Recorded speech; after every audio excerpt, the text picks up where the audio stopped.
Good morning. It's hot and humid here, so what better time than to have a look at the new GURKHA starter box set. So let's see what we get. Right, obviously we get the vehicle fluff. We'll have a closer look at these later, but we get the new British heavy weapon sprue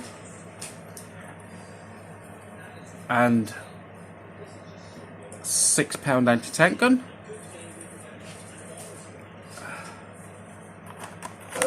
Then we get crews for those weapons, so we'll have a close look at those.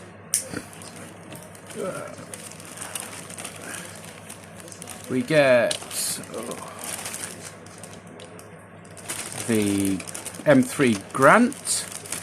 I think it only does the Grant, not... Yep, that's the Grant. M5 Stuart.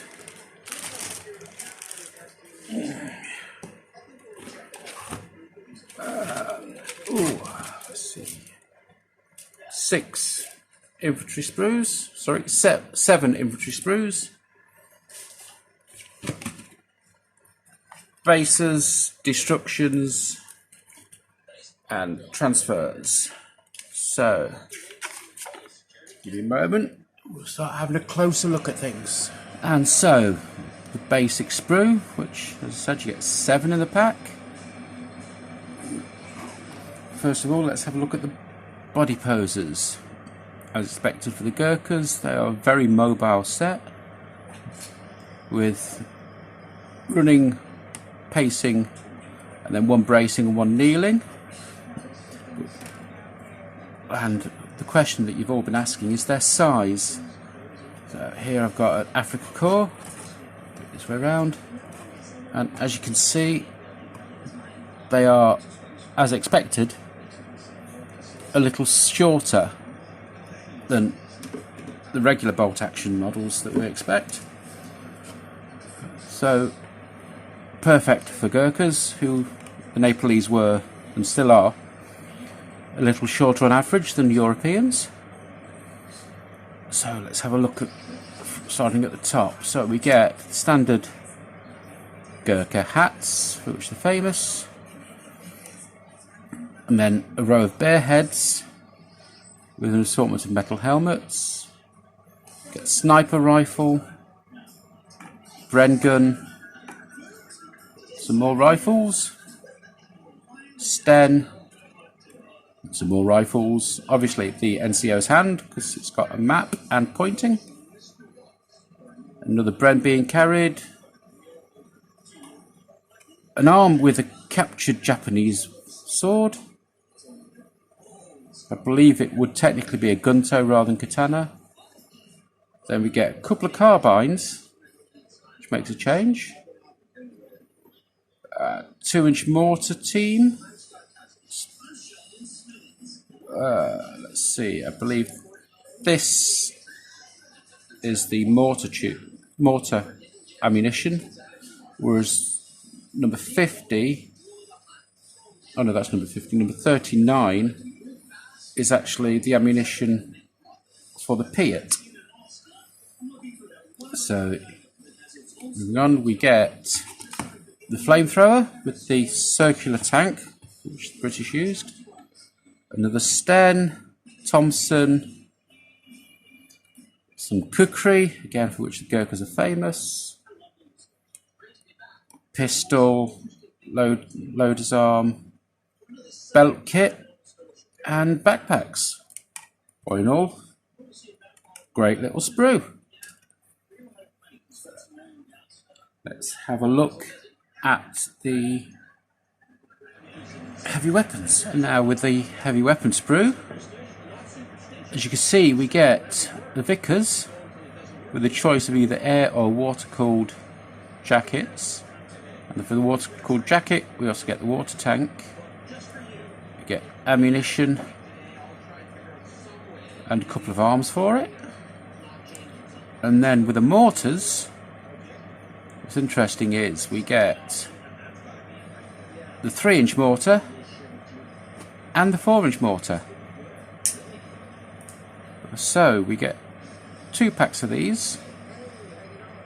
So quite a well-equipped little heavy weapon platoon.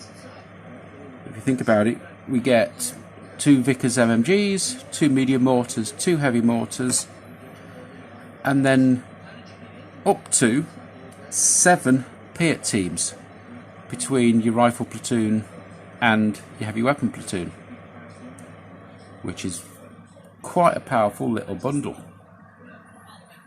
Let's have another look at the 6-pounder. And with the 6-pounder sprue, again we get a couple of different options for the front shield that's mounted to the carriage, and then we get the rear shield which is mounted to the gun itself, and we get a couple of different options for the barrel, as well as some spent cases and a couple of shells, and a couple of different options for the tyres.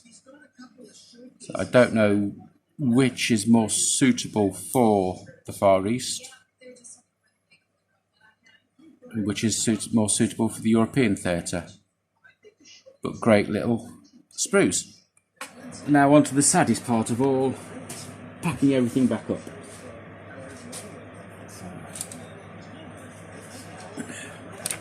Destructions, bases and transfers in first.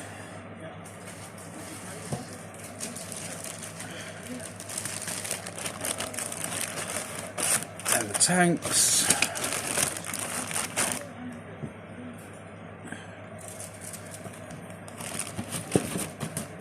The infantry.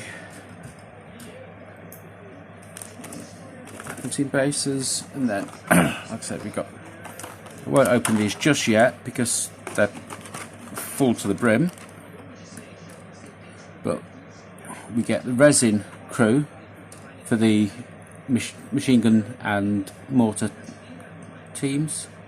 So although you don't get enough for all the mortar options, but we do get models that can be used as crew on the regular sprue.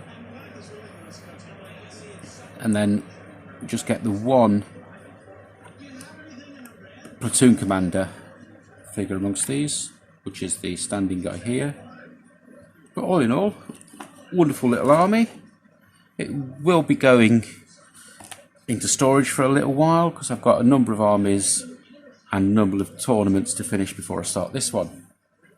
So, we'll see you all on the bounce.